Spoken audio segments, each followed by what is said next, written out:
Overnight line movers, Teddy, SBRodds.com, your single best place to check on the internet for those lines that are moving here. And did somebody tell the Knicks you're supposed to be tanking and not winning games? If you watch the Oscars there, Samuel L. Jackson told Spike Lee live, you're supposed to, look, you guys won. We're supposed to be tanking out here. But now you see the lines here. Orlando heading on the road. Line opens up, Teddy, 6.5. Now sits at 7.5. The Knicks got that good mojo, got it out of the way. Now's the time to tank again. Yeah, exactly. The Knicks had 3 straight wins over Thanksgiving in November. Since that time, they're 4-33 straight up. I got them 12-24-1 ATS in those 37 ball games. That includes, obviously, the 2 wins they've had in their last 3 ball games, including the win this past weekend. And you want to talk, no home court edge? Well, how about this? Knicks 4-15 against the number at Madison Square Garden. Orlando 8-2 straight up their last 10, 4-0 ATS their last 4 on the road, 4-0 their last 4 at Madison Square Garden. They blew them out by 14 and 26 in the first 2 meetings this year. Yeah, I can understand why the money's coming on the Magic. The Magic are a lot better than the Knicks, and nobody trusts the Knicks off a win.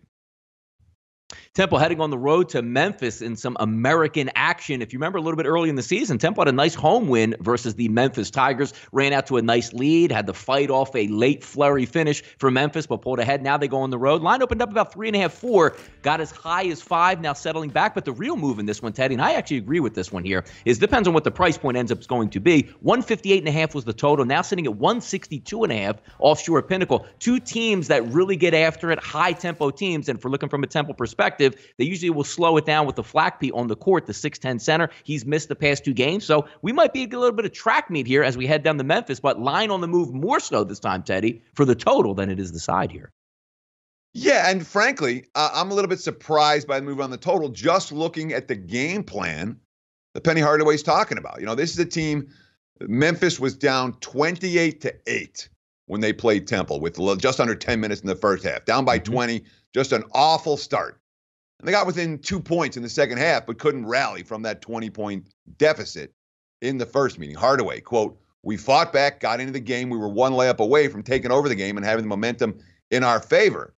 But the reason they fell behind by 20, they wanted to make Quentin Rose shoot from a 3-point range. The game plan that we had failed because Quentin Rose was the guy we wanted to shoot.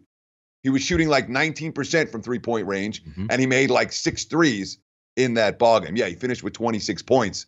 The Tigers had no answers for the shooting because they didn't expect it. This time, I would expect a little bit of a different game plan for Memphis, certainly out of the gate. And I can understand why the early money has come on the Tigers more than I understand why the money's come on the over. I don't necessarily I understand the pace in this game. I'm not expecting Memphis to come with the same defensive game plan we saw in that first meeting between these 2 teams. Yeah, 2 teams clawing out, looking to get maybe a possible at-large bid sitting on that bubble there, so it should be a fun one to watch.